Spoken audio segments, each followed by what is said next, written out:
Well, welcome back to my channel. Doing another video, 3 in one weekend. That's a lot for me. Just kind of had an itching to do a video on a couple of things. Big thing is I just got done watching AEW Double or Nothing. I was impressed by a lot of the matches. There's still a few matches I wasn't, like the Penelope Ford match against Statlander. I really like Statlander. I think she can work out really well for him. But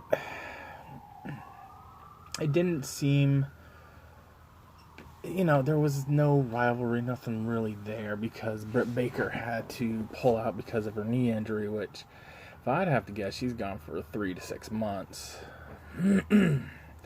But I don't know how bad it is. But yeah, I wasn't impressed with that match. It just came out a little flat for me. No real reason to have it just to have it. But of course, time we're in, can't really build a lot of storylines with, a lot of people, because not everyone else is showing up to TV tapings or whatever. So I can understand that. I really like the Jungle Boy MJF match. I think it was probably the second or third best match I saw. Because, just get this out of the way. I love the Stampede match. I thought it was hilarious. I thought it was good. It wasn't like some kind of cinematic thing like the WWE has been doing with their pre-tape matches that are supposed to be live. But it is an edited match, and truthfully, something like that might actually have to be edited because they'd miss too much. And truthfully, the one big thing I have against AEW is their production value. Mind you, it's gone up since they first started, but it's still nowhere near WWE. And it's not just, the set or lighting or whatever. It's more in the director's shoes. The director, whoever he or she may be, I don't think are doing a really great job of it right now, but I'm hoping they can figure something out, because you can tell the differences between their tape stuff and their live stuff, because the tape stuff comes out really well cut, really well done. No weird random cuts to something that there's nothing going on. WWE's done that many times in the past, but I could tell, because first off, their pre-show had a couple weird cuts for me. And that might not be the actual director. I don't know. I wish I could tell you I knew the ins and outs of everything that happens backstage, but I really don't. I can only tell you this. There are some weird angles they use when they cut to something, and it's just really, really off-putting for me. But, I'm hoping over time they get this worked out. I mean, it's a lot better from when they first started. From last year at Double or Nothing, I would say it's 100% better, but it still needs to be worked on a little bit more. The first match, the pre-show, buy-in, whatever they're calling it, I really thought Private Party looked way out of shape and a lot of ring rust on them, because they had a lot of missteps. And sometimes when these missteps happens, it's the guy that the wrestling's problem. Maybe they miss him. I could account for maybe 2 instances where it could have been the other guy's problem, but then there were others where it just looked like they were tired, they were out of shape. I understand with everything going on that they probably haven't been able to put in full workouts or get definitely not a lot of ring time. And many moons ago, I did a little bit of wrestling. Was a backyard wrestler for most of the time. The little pretend organization we created, eventually the guys who were calling the shots or running it turned it into a independent promotion, which probably is closed by now. But I wrestled there for a little bit. Not long. I think I had 1 or 2 matches before I moved away. And I probably wasn't going to continue either. I wasn't that good. All I really had on my side was I was just crazy. Anyway, like I said, it just seemed like they were just not wrestling that well. I mean, they'd have some really good spots, but then there would be some weird flub where, why did that happen? Who missed what? So I mean, the Best Friends, they were looking a little winded too, but I think the Best Friends, they have had a little bit more ring time than Private Party since the stay-at-home order has been in, but not a lot, mind you. I just don't think Private Party's had any. I can't remember the last time I saw them wrestle, truthfully, besides the pre-show. First match of the night was the casino battle, or casino ladder match, which was fun. Ray Phoenix's ankle wasn't up to snuff. Late on Friday night, found out he wasn't going to be in it, and Joey Janela was going to replace him, which I like Joey Janela a lot. I just don't think there's a lot for him to do sometimes. It's one of these weird things, he's kind of got a little bit of this hardcore reputation, kind of like Mox and Havoc and a couple other guys, but it just feels like at times he doesn't have a rival or anyone that he could do anything with. But I really like Joey Janela. Sorry. But besides that, he wasn't showcased a lot in it for me. Just the entrance and a couple things here and there. He really wasn't in it a lot. I mean, he was in the match, but he wasn't in a lot of the more focused on stuff. Orange Cassidy, he may be one of those comedy characters, but I really like him. I'm normally not a comedy wressler fan, but he just comes off right for me for some reason. The whole thing about him not knowing how to work a ladder and standing on a flat ladder in the ring trying to reach up and grab the chip. That was, to me, it just made me chuckle a little bit. But don't get me wrong, the guy is a really good wrestler. The things he does, or the things that he can do when he puts his hands in his pocket, amaze me. He is some kind of really gifted athletic guy. I'd like to see the evolution of his character one day. Maybe where he loses this ho-hum personality and become more of a, I'm going to take this serious now type guy. Because, I saw a little bit of that when he was wrestling Pac a couple months back, At first he did his usual thing, and then it looked like he was starting to get serious, and he was wrestling really well. But, yeah, next, didn't care too much for Kip Sabian, Just not my cup of tea when it comes to that guy, but he is really good. It's just, I think it's also part of it right now is the pandemic. He's kind of lost in the shuffle, and a lot of these guys are, but they're still given opportunities, which is good. Trying to think. I like SCU as a tag team. I think Scorpio Sky, truthfully, is probably the better of all three of them.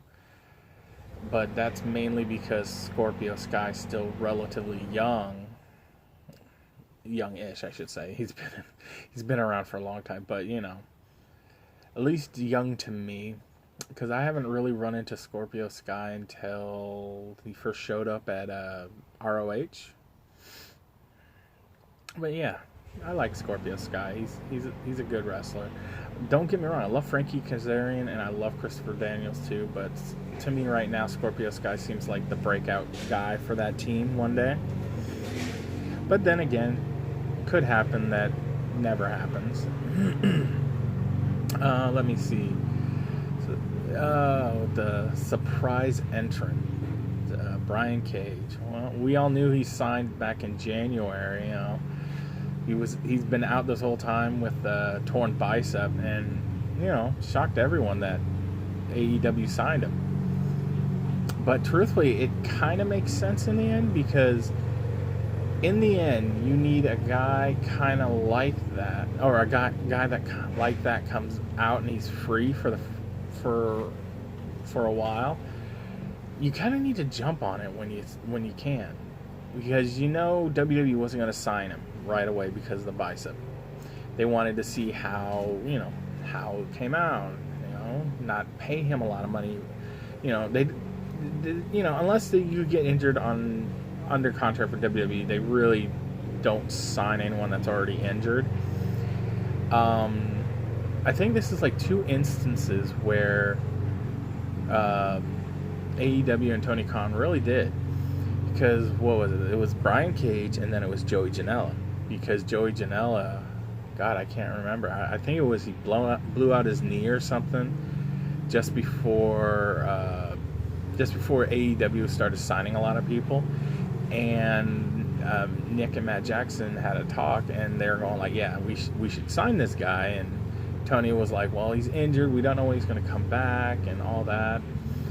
And like I said, I really like Joey Janela. I just, you know, he needs to get in a rival. I think put him in the ring with Cody for that TNT title might be a good starting point for him. You know, not straight out, but kind of get him worked up the rankings that way. It's kind of hard. It's kind of hard for now because they can't really do any prolonged rivalries right now, because they don't know. Sometimes they don't know who's going to show up for taping, so they don't know what they need to do or what they should do. So when things settle down, I think that's the way I'd like to see it. If Cody still has that TNT championship, have Joey Janela go up the rankings, and that would work. But Brian Cage winning the whole thing, you know what? I like it. I mean, I don't know if he'll win. It depends on how they evolve it. I mean, it's Fyter Fest, which is in a couple of months, I think. It's not next month, a month after, so August. So they got a lot of time to build up something there between the two. I mean, we'll see. And yeah, I just kind of gave away spoiler. If you didn't see it, too bad. I don't care about spoilers. But yeah, so I'm good with that. Lucha Soares was also in this match. I didn't forget him. I just kind of just danced around everything. Didn't go in any kind of sensical order. But yeah, you know, Lucha Soares was in the match. I had a lot of fun watching Lucha Soares and Brian Cage go at it. They had a lot of good spots. Lucha Soares is another one of those guys that I really like him a lot. He got injured early on and was out for a while, and it was looking like they might do something with him, you know, start slowly moving him up the rankings or something. But, you know, when he got injured, that kind of cooled that off. And if I remember right, Jungle Boy got the shot against Jericho instead of him, which is fine. You know, Jungle Boy's another guy I really like. So you know, we'll see what they do with Luchasaurus. They got like 2 months to set up the Mox thing. I don't think they're gonna do Luchasaurus and Cage in some kind of feud building thing. I mean, they could really, but I don't think they will. I'd like to see Luchasaurus maybe against Jack Hager. Sorry. Would be kind of an interesting little deal. I mean, that would be kind of a fun match, I think, but again, we'll see. Let's see here. The next match that comes to my mind right now is the match with Dustin Rhodes and Shawn Spears. Shawn Spears is a guy who came out really hot really quick, but then kind of faded away. You know, he's kind of fallen into a little bit of this gimmicky cartoon type feel a little bit. You know, the whole spot at one point where, you know, he came out and he was all dressed, he wasn't ready to go, and then they start, you know, Dustin shows him, starts the match. You know, and then, you know, Dustin starts, you know, taking his clothes off. Get all the way down to the Undertaker. He's got a picture of Tully Blanchard on his underwear. It's like, yeah, okay, that's a little far for me. Well, maybe not a little far. It just, you know, it didn't give me that chuckle as some of the other things I saw tonight did. But, you know, no doubt here, you know, Dustin was always going to win. Just, you know, it was just a quick little match, you know, nothing major. The next match would be the women's championship match, but truthfully, I've said this many times, there's not a lot of good women wrestlers in this company right now, at least when it comes to their character. I'm not saying in-ring ability. They all have great in-ring ability. It's character, charisma, putting things together on a mic. Some can do it, some can't. There's not a lot of character building in the women's division right now, it feels like to me, and I think they need to work on that here in the future. But, you know, God, I was going to call her Nia Jax for a moment. I'm sorry, but what's her? Oh, I can't remember her name. The champion, Nyla Rose. Thank you. That's what it is. Nyla Rose. I don't have a problem with her wrestling ability, or if someone says, oh, well, you don't like her because she's transgender. I don't care if you're transgender. For me, it just comes down to, do I think they have a good character? And I don't think she does. It's also, I guess a little bit you could say was because she disappeared for a while. You know, because of the whole pandemic that's been going on, that didn't, you know, I haven't seen enough of her for me to like her or really dislike her. I'm just kind of in that meh, you know, right in the middle. So I do think she needs more character development. Again, like most of the women wrestlers in AEW, they need character development. Because truthfully, it could very easily turn into like the late 90s WWE with women wrestlers where there's no real good character development.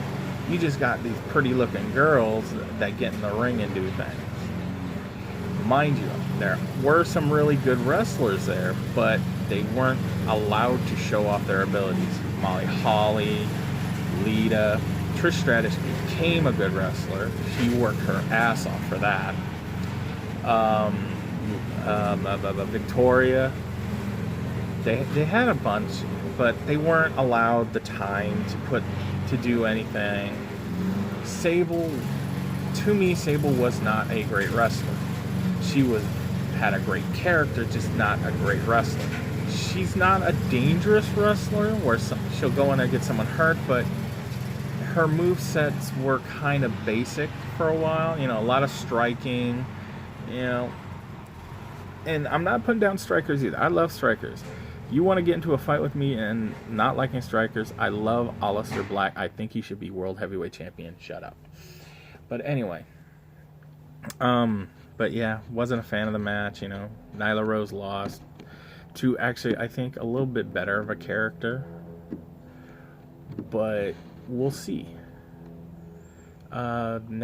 First match that I absolutely love. This is my second one, my number 2 match on this card, because the Stampede match was my favorite. This is my second favorite match. Third being the MJF Jungle Boy match, but yeah, no, this was a great match. I would have liked to seen more transpired between Jake Roberts and Arn Anderson. They're kind of alluding to that a little bit on Dynamite this last week, but nothing really came of it. And then kicking out Arn for going after the Lance Archer a little bit. Okay. That was kind of like, okay, that doesn't really make a lot of sense. We've seen people over the years and other promotions, hell, even in this promotion, do worse as a manager and not get kicked out. Hell, for the title, for the big boy title. But yeah, again, not my favorite moment in that match. I would have to say my favorite moment was when Cody hit all 3 Legacy Road moves.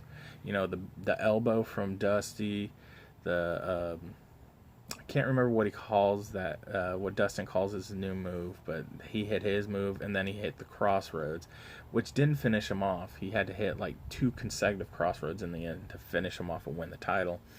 And I kind of like what they're doing with the look of the title currently, because I believe they mentioned it on the broadcast, saying that the belt looks the way it is because not until the pandemic is over, that's when they're going to gold plate it, and I kind of like that. I think it's really cool. But yeah, Lance Archer, I was 50-50 on who should win this one, but Lance Archer, they built him the right way coming in. They really did. There's nothing more they could have done. If I don't remember, I think I read somewhere or heard somewhere that they already have Cody's first opponent figured out, and it's not Lance Archer. If it's not Lance Archer, I'd be a little upset. I think I'd like to see more of that. It was a good match. It could work out really, really well. But that's up to them. Maybe they'll do it down the road or something. Now's the Stampede match. My favorite match of the night. Yes, it was long sucker, but you know what? I liked it. I was kind of, when they first announced it, it's like I'm going like, okay, I have an idea what it could be, but I don't know if it will be. It was kind of what I thought it was going to, ring at the 50-yard line, falls count anywhere. They just went everywhere, did everything. The whole thing where Hangman Page didn't show up until much later in the match. And then, when he did finally showed up on the horse, he ran down Sammy Guevara. But Guevara, of course, got away. And then, for the next 10 minutes, they had, he was just gone. He wasn't on camera. He was in the back looking for Sammy. And then in the end, he goes to their hospitality club or their bar nearby. Which is, it's kind of the way his character goes. So I dig that. I like it. I kind of like the change to his character he's made. And then we had the Pool of Reincarnation spot. What do we see? We saw he came out as Broken Matt Hardy. Then when the pool spot happened, what was it? It was regular Matt Hardy, version 1, and then Damascus. When the final deletion came out, I was not a fan of it at first. I was going, this is not what I'm used to. This is wrong. This is that and that. It was one of those cinematic type matches, and I didn't care for it. And this is one of the cinematic matches, very few, that I actually enjoyed now instead of when it first came out. It took me about a year and a half to finally say, okay, now I understand. And like the Boneyard match and the Firefly Funhouse match at WrestleMania, maybe in a year I'll be like, I kind of get where they're going. I don't think I will, but if I do, I'll let you guys know. But yeah, I love that spot. The fact that they were slowly taking out all of the inner circle one by one was kind of funny. They tied up Ortiz to the wheelchair, Matt Hardy did, and then they threw Santana. I might be confusing the two. If I am, I'm sorry. But then they threw Santana into the ice chest type thing. You know, one of those big old cool you see in front of a 7-Eleven, and then he locks him in there. It's kind of fun. And then the bar fight was kind of fun for me too. The whole time, they're all getting their asses kicked and kicking each other's ass back and forth. And then the whole time, Hangman Page is in there just drinking some whiskey. Jack Hagar, or I keep calling him Hagar. Yes, I'm a Voltron fan, so that's probably why. Hager eventually walks in there, finds him, sits down, has a drink, and then they start the fight. And then it ends up Kenny Omega shows up because, Adam Page is getting his ass handed to him, and then they just break like 7 or 8 bottles of beer or wine on his head. Then, then comes the V trigger from Kenny Omega, backs him into the bar, and then Kenny bends down and lets Adam Page roll off his back for the buckshot lariat, and that pretty much ended his night. And of course, celebratory drink between Kenny and Hangman. Hangman has the whiskey, Kenny has the milk. Oh man, the moonsault off the goalpost that Matt Jackson did. That took a lot of guts. He's got something wrong with those ribs for real. It could be either cracked or broken ribs. It could be maybe just torn cartilage, but something. I've had torn cartilage away from my ribs. It hurts. So that took a lot of guts to do that move. And then I'm not forgetting this, but the 100-yard Northern Lights suplex locomotion, started in the end zone on one end and went all the way over to the other end zone. Then he spiked Sammy Guevara's head in the ground, got a flag thrown on him for unsportsmanlike conduct, and yeah, that was kind of fun. I loved the match. I thought it was good. I thought the finish was good too. One Wing Angel off of the... pretty much where it was like where they usually would set up a camera or something. But yeah, One Wing Angel off of those stands into one of the player locker room hallways where they had so they wouldn't hurt themselves, something down there. Right through it for the 3. I thought it was a good match. Definitely my favorite of the night. Well, anyway, I've been going for almost a half hour. I need to let you guys go, and I need to go too. So if you like it, cool. If you don't, well, that's your prerogative. Bye.